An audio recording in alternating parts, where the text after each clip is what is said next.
Hi friends, welcome to my channel. இன்றைக்கி நம்ம ரொம்ப யூஸ்ஃபுல்லான கிச்சன் டிப்ஸ் அண்ட் ட்ரிக்ஸ் தாங்க பார்க்க போகிறோம். இப்போ நம்ம வீடியோக்குள்ளே போகலாம் வாங்க. ஃபஸ்ட்டு டிப்பு என்னென்னு சொல்லி பார்த்தீங்கன்னா, ஒரு பிளாஸ்டிக் டாப்பா எடுத்துக்கோங்க. பிளாஸ்டிக் டாப்பாக்குள்ளே ஒரு டீஸ்பூனுக்கு நீங்கள் டீ தூள் சேர்த்துக்கணும். அதுக்கப்புறம் ஒரு கொஞ்சம் போல் மட்டும் நீங்கள் அரிசி நீங்கள் சேர்த்துக்கணுங்க. அதுக்கப்புறம் ஒரு ஸ்பூன் வச்சுட்டு டீ தூள் அரிசி நல்லா மிக்ஸ் பண்ணி விட்டுக்கோங்க. இது போல் நீங்கள் நல்லா மிக்ஸ் பண்ணி விட்ட பின்னாடி இதை கொண்டு போய் நம்ம வீட்டு ஃப்ரிட்ஜுக்குள்ளே வச்சுக்கலாங்க. எதுக்காக நம்ம ஃப்ரிட்ஜுக்குள்ளே வைக்கிறோம் நீங்கள் பார்த்தீங்கன்னா, நம்ம வீட்டு ஃப்ரிட்ஜுக்குள்ளே நார்மலாக ஒரு மாதிரி பேட் ஸ்மெல் இருந்துகிட்டே இருக்குங்க. அந்த பேட் ஸ்மெல் போய் நல்ல ஒரு குட் ஸ்மெல்லாக வரதுக்கு இந்த டீ தூள் ரொம்பவே யூஸ்ஃபுல்லாக இருக்குங்க. கண்டிப்பாக உங்கள் வீட்டில் நீங்களுமே ஒரு வாட்டி ட்ரை பண்ணி பாருங்கள். அடுத்த டிப்பு என்னென்னு சொல்லி பார்க்கலாம் வாங்க. நான் இன்றைக்கி பார்த்தீங்கன்னா டீ தூள் எடுத்துருக்குங்க. நம்ம வீட்டில் எப்போவுமே நம்ம காலையில் சரி ஈவினிங் சரி அடிக்கடிக்கு டீ போட்டுருப்போம் இல்லையா, அந்த மாதிரி நம்ம டீ போடும்போது ஒவ்வொரு வாட்டி ஒவ்வொரு டேஸ்ட்டில் நமக்கு டீ கிடைக்குங்க. எப்போவுமே டீ நம்ம போடும்போது ரொம்ப டேஸ்ட்டாக இருக்குது. இந்த மெத்தட் நீங்கள் ட்ரை பண்ணிக்கோங்க. நான் இன்றைக்கி பார்த்தீங்கன்னா கொஞ்சம் போல் மட்டும்தாங்க டீ தூள் இருக்குது. டீ தூள் நான் எடுத்து வச்சுக்கிட்டேன். அதுக்கப்புறம் இது கூட நம்ம ஒரு பொருள் நீங்கள் சேர்க்கணும். அது என்ன நீங்கள் பார்த்தீங்கன்னா, ப்ரூ காஃபி தூள் தாங்க. நான் இன்றைக்கி ப்ரூ எடுத்துருக்கேன். நீங்கள் எந்த பிராண்டட் காஃபி தூள்னு எடுத்துக்கலாங்க. ஒரு அரை டீஸ்பூனுக்கு மட்டும் ப்ரூ காஃபி தூள் நான் ஸ்பூனில் கொட்டிக்கிட்டுங்க. அதுக்கப்புறம் நீங்கள் டீ தூளுக்கு இல்லையா, டீ தூள் உள்ளுக்குள்ளே கொட்டிட்டு நல்லா நீங்கள் மிக்ஸ் பண்ணி விட்டுக்கோங்க.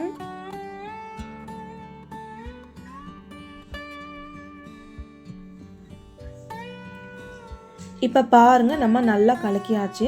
அதுக்கப்புறம் எப்பவும் போல் நீங்கள் டீ போட்டு குடிச்சு பாருங்கள். இதனால நிறம் சுவை எதுவுமே மாறாது, அப்படி இருக்கும். ஆனால் கூடுதலாக இன்னும் கொஞ்சம் எக்ஸ்ட்ரா டேஸ்ட்டுமே கிடைக்கும் காஃபி தூள் நம்ம சேர்க்கறதுனால.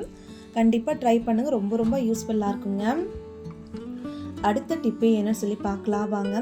நம்ம வீட்டில் நம்ம ப்ரூ காஃபியில் பாதி யூஸ் பண்ணிட்டு பாதி நம்ம அப்படியே வச்சிடும் இல்லையா, அந்த மாதிரி நம்ம வைக்கும்போது சீக்கிரமாக கட்டிப்பட்டுருங்க. அந்த மாதிரி கட்டிப்படாமல் இருக்க இந்த டிப்பை நீங்கள் ட்ரை பண்ணுங்கள்.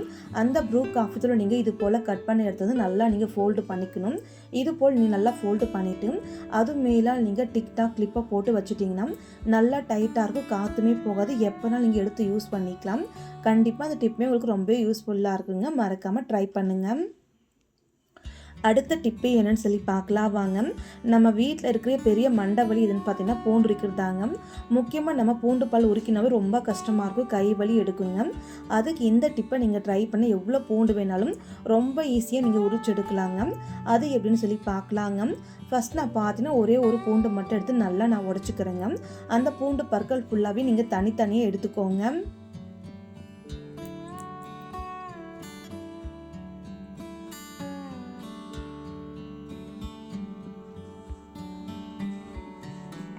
பாருங்கள், பூண்டு பற்கள் ஃபுல்லாகவே நம்ம தனித்தனியாக எடுத்தாச்சு. இந்த பூண்டு பற்கள் நம்ம சைடில் வச்சுக்கலாம்.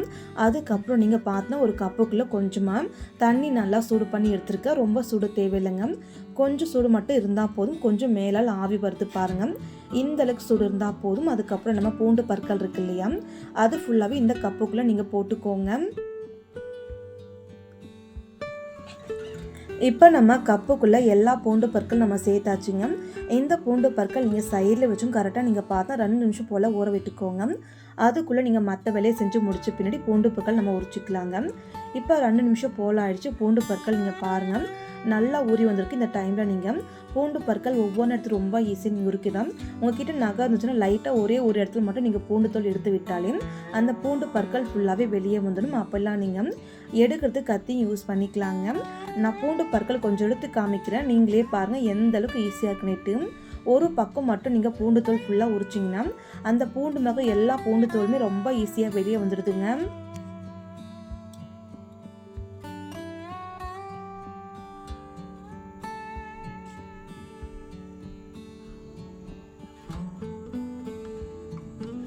பார்க்கும்போது உங்களுக்கே நல்லா தெரியும்னு நினைக்கிறேன் எந்த அளவுக்கு பூண்டு பற்கள் ஃபுல்லாகவே ரொம்ப ஈஸியாக வருதுன்னுட்டு.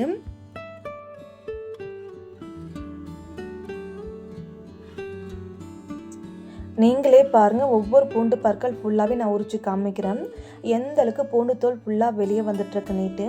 ஒரு இடத்துல மட்டும் நீங்கள் பூண்டு தோல் ஓப்பன் பண்ணிங்கன்னா அந்த பூண்டு மிளக்கிற எல்லா தோலுமே வெளியே வந்துடுதுங்க. இதே மெத்தடில் நீங்கள் எத்தனை கிலோ பூண்டு வேணாலும் உரிச்சு எடுத்துக்கலாம். இந்த டிப்பு ரொம்ப ரொம்ப யூஸ்ஃபுல்லாக இருக்குங்க.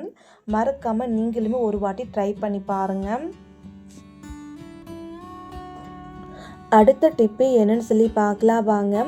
நான் இன்றைக்கி பார்த்தீங்கன்னா சக்கரை எடுத்துருக்கேங்க. நம்ம வீட்டில் சக்கரை டப்பாக்குள்ளே எங்கேருந்தா எறும்பு வரும்னு தெரியாது. அந்த அளவுக்கு சக்கரை டப்பாக்குள்ளே எறும்பு வந்துருங்க. அந்த மாதிரி சக்கரை டப்பாக்குள்ளே எறும்பு வராமல் இருக்க இந்த 2 பொருளை மட்டும் நீங்கள் சேர்த்துக்கோங்க. ஒரு பட்டையும் ஒரு 4-5 கிராம போல் சேர்த்துட்டு நல்லா நீங்கள் கலந்து விட்டாலே போதுங்க. இதுக்குள்ளே ஒரு எறும்பு கூட வரவே செய்யாது. அந்தளவுக்கு நல்ல ஒரு ரிசல்ட்டாக இருக்கும். கண்டிப்பாக ட்ரை பண்ண இந்த டிப்பு ரொம்ப ரொம்ப யூஸ்ஃபுல்லாக இருக்குங்க. அடுத்த டிப்பு என்னன்னு சொல்லி பார்க்கலாம் வாங்க. உங்கள் வீட்டில் காலியான கோழி கவரை மட்டும் தூக்கி போடாதீங்க. இது ஒன்று மட்டும் இருந்தால் போதும் உங்கள் வீட்டுக்குள்ளே பல்லி, கரப்பான் பூச்சி, எலி நடமாட்டம் சுத்தமாக இருக்காது. அது எப்படின்னு சொல்லி பார்க்கலாம். ஒரு கப்புக்குள்ளே 2 டம்ளருக்கு தண்ணி நீங்கள் ஊற்றிக்கணுங்க. அதுக்கப்புறம் கோழி கவரை நீங்கள் நல்லா சின்ன சின்ன பீஸாக கட் பண்ணிவிட்டு அந்த கப்புக்குள்ளே கை வச்சு நல்லா நீங்கள் கலந்து விட்டுருங்க. அதுக்கப்புறம் கோல்கேட் கவரை நீங்கள் சைடில் வச்சுட்டு நம்ம கப்பில் கலக்கணும் இல்லையா கோல்கேட் தண்ணியை, அதுக்குள்ளே நீங்கள் 2 கற்பூரம் போல் நல்லா பவுடர் பண்ணி நீங்கள் சேர்த்துக்கலாம். பூச்சிக்கு யூஸ் பண்ணுற எந்த கற்பூரம் நீங்கள் பவுடர் பண்ணி நீங்கள் சேர்த்துக்கலாங்க. அதுக்கப்புறம் இது கூடவே நீங்கள் ஒரே ஒரு 1/4 டீஸ்பூன் போல் மட்டும் நீங்கள் பேக்கிங் சோடா இல்லைன்னா ஆப்போசிட்டாக நீங்கள் சேர்த்துக்கணுங்க.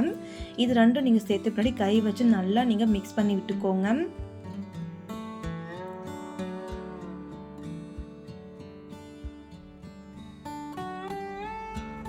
இப்போ பாருங்கள், கோல்கேட் தண்ணியை நம்ம கை வச்சு நல்லா கலக்கி முடிச்ச பின்னாடி ஒரு வாட்டர் பாட்டில் இல்லைனா ஸ்ப்ரே பாட்டில் எடுத்துக்கோங்க.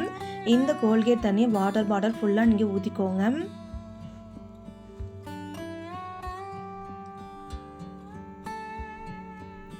இப்போ நம்ம ஃபுல்லாக ஊற்றி முடிச்ச பின்னாடி எப்பவும் போல் நம்ம மூடி போட்டுக்கலாங்க.